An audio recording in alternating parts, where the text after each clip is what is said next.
السلام عليكم ورحمة الله وبركاته. ازيكم حبايب قلبي؟ عاملين ايه؟ يا رب تكونوا في احسن صحة واحسن حال. اهلا بكم في قناتي وقناتكم قناة اسرار حياتنا، لكل المواضيع اللي بتخص الحمل والولادة. برحب بكم في كل مكان وفي اي مكان، ووجودكم منورني ومشرفني وانتوا كلكم على راسي من فوق. هنبدأ ونقول بسم الله الرحمن الرحيم. اللهم صل وسلم وزد وبارك على سيدنا محمد وعلى آله وصحبه وسلم، أشرف الأنبياء وخاتم المرسلين، عليه أفضل الصلاة وأتم التسليم يا رب العالمين. اللهم صل صلاة كاملة وسلم تسليما تاما على النبي تنحل به العقد وتنفرج به الكرب وتقضى به الحوائج وتنال به الرغائب وحسن الخواتيم واستسقى الغمام فوجه الكريم وعلى آله وسلم. يا رب يرزقكم جميعا الذريه الصالحه ويكرم كل مشتاق ويكرم كل اللي عايز الذريه يا رب العالمين. النهارده هقول لك علامات اكيده هتعرفك ان انت حامل من بعد ايام التبويض مباشره. العلامات دي مؤكده 100%. لو لاحظت فيها اي علامه عندك اعرفي ان انت حامل لا مفر، يعني انت 100% حامل ان شاء الله باذن ربنا. اول علامه لو لقيتيها عندك اعرفي ان انت حامل، او العلامه دي بتدل على حدوث الحمل عندك وهتبان عليك. اول علامه لو لاحظتيها عندك اعرفي ان انت حامل ان شاء الله باذن ربنا. العلامه دي هتلاحظيها من بعد ايام التبويض مباشره، وهي ان انت هتبداي تلاحظي ان بيحصل لك مغص وتقلصات بتشبه تقلصات الدوره الشهريه بالظبط، يعني كانك عندك مغص الدوره وقبل ميعاد الدوره بحوالي زي مثلا 8 ايام او 9 ايام، تلاقي نفسك ان انت عندك مغص وتقلصات، والمغص والتقلصات دي بتشبه مغص وتقلصات الدوره الشهريه. اعرفي وقتها ان تم تخصيب البويضه وان تم حدوث الحمل معاكي. يبقى انا لو لاحظت ان عندي مغص وتقلصات بتشبه تقلصات الدوره الشهريه اعرف على طول ان تم تخصيب البويضه وان تم حدوث الحمل، ودي علامه مؤكده بتدل على حدوث الحمل معايا. المغص ده بيكون شويه تقلصات، شويه مغص في اسفل البطن. المغص دي والتقلصات دي بتشبه مغص وتقلصات الدوره الشهريه وبتبقى شبهها بالظبط، فاعرفي وقتها ان انت بتكوني حامل ان شاء الله باذن ربنا. طب ايه اللي هياكد لي ان هو حمل؟ ليه ما يكونش مغص مثلا مغص دوره؟ اولا ان ده مش ميعاد دوره خالص، بيحصل لك قبل ميعاد الدوره ب 8 ايام او 10 ايام، فده مش ميعاد دوره نهائي. تمام، فاعرفي ان دي حمل على طول. طيب تاني حاجه ان ساعات المغص ده بيصاحبه نزول قطره من الدم او نزول نقطه من الدم، فلو نزل نقطه من الدم مع المغص ده اعرفي ان دي علامه تخصيب البويضه وعلامه حدوث الحمل. تمام. طيب ايه هي بقى تاني علامه؟ تاني علامه هتدل على تخصيب البويضه وهتدل على حدوث الحمل معاكي ان هتبداي تلاحظي ان بيحصل لك الم وفوران في منطقه الثدي. الالم اللي بيحصل في منطقه الثدي ده بيشبه الالم ما قبل الدوره الشهريه، يعني طبيعي ان اي واحده قبل ميعاد الدوره الشهريه بيحصل لها الم وتقل في منطقه الثدي، ولكن هيبدا معاكي بدري شويه، هيبدا معاكي من بعد ايام التبويض. تمام، فلو حصل لك الم وثقل في منطقه الثدي بيشبه الم الدوره الشهريه اعرفي على طول ان ده بيدل على حدوث الحمل وبيدل على تلقيح البويضه. تمام، بتبداي تحسي ان في الم، في تقل، المكان ده كانه تقيل، المكان ده بيوجعك جدا، كان في فوران في المكان ده، فاعرفي ان دي علامه تلقيح البويضه وعلامه حدوث الحمل.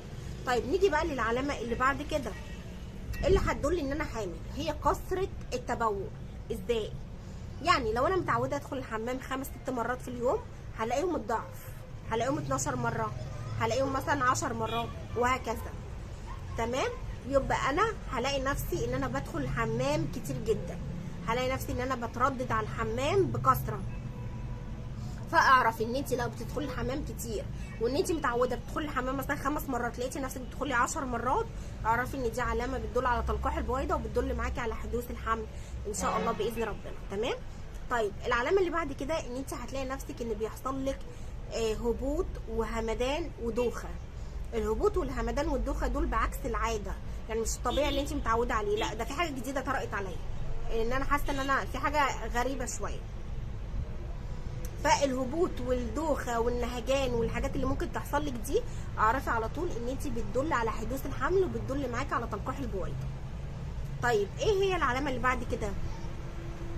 سبحان الله، الحامل بتحصل لها كسره في الحاجب، يعني الحاجب ده بتلاقيه نزل شويه، فتبداي تلاحظي ان شكلك اتغير. العين دبلانه، الحاجب نفسه في كسره كده شويه في الحاجب، فتلاقي نفسك اللي يشوفك يقول ان انت تعبانه. فاللي هيشوفك بقى هيلاقي مثلا ان انت شكلك تعبان، انت شكلك مرهق، كأن في حاجه. تمام، فاعرفي على طول ان دي علامه بتدل على تلقيح البويضه وبتدل على حدوث الحمل معاكي. لو تلاقي نفسك ان انت وشك مرهق، تلاقي عينيكي دبلانه، تلاقي ان انت في كسره شويه في الحاجب، فتلاقي نفسك بغير العاده ان انت شكلك اتغير او ان انت شكلك مرهق، واللي هيشوفك هيلاحظ عليكي العلامات دي. العلامه اللي بعد كده اللي بتدل على حدوث الحمل معاكي ان انت هتبداي تلاحظي ان في سخونه في الجسم، يعني تحسي ان في سخونه او في سخونيه بتطلع من الجسم، وبتبداي تلاحظي ده بعد ايام التبويض، لان ايام التبويض بترتفع درجه الحراره حوالي من 3 ل 5 مللي، فتبداي ان في سخونه في الجسم او في حراره بتحصل معاكي في الجسم، فده اعرفي ان علامه تلقيح البويضه وعلامه حدوث الحمل معاكي. طيب في علامات مميزه ثانيه. طيب ان انت هتحسي نغزات في منطقه المهبل نفسها، هتبداي تلاحظي ان في نغزات او في زي شكه بتحصل في المكان ده. الشكه دي زي شكه الدبوس، تيجي تقعدي تيجي تقومي تلاقي ان في شكه بتحصل لك في منطقه المهبل تحت. تمام.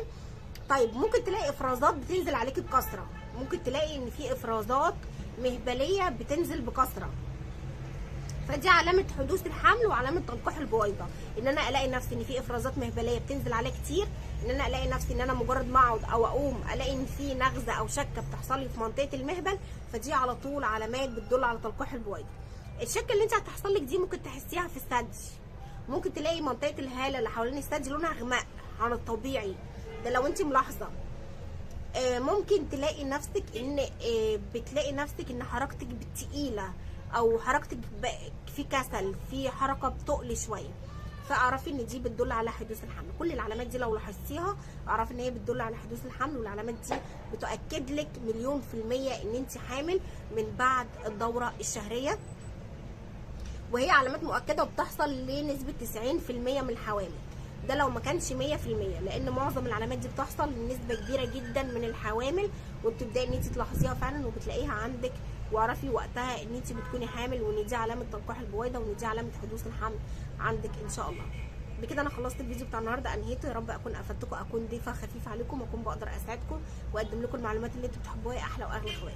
ما تنسونيش من صلاح دعائكم، لايك، شير، اشتراك في القناه مع تفعيل الجرس. اترككم في رعايه الله، اترككم في حفظ الله، دمتم بالف صحه وسلامين عافيين يا رب العالمين، والسلام عليكم ورحمه الله وبركاته.